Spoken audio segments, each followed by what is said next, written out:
अस्सलामुअलैकुम, आप देख रहे हैं होराइजन न्यूज़ एचडी। खबर शामिल करते हैं साहिवाल से। जामिया हनफिया मदीना मस्जिद साहिवाल में असातिज़ा मदारस अरबिया के लिए 5 रोज़ा ट्रेनिंग वर्कशॉप का इनेकाद किया गया, जिसमें साहिवाल के मुख्तलिफ मकातब फिक्र के मदारस से कसीर तादाद में असातिज़ा ने शिरकत की।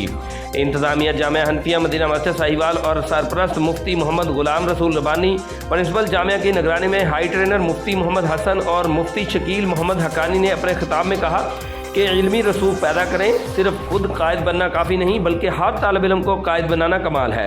जदीद टेक्नोलॉजी का इस्तेमाल इंतहाई अहम है। मुश्तरकात को फ़रोग दें। मुस्बत ज़हनियत और मुतालियाती दौराजात ज़रूरी हैं। एक उस्ताद और तालिब इल्म का रिश्ता सबसे करीबी और मजबूत होता है।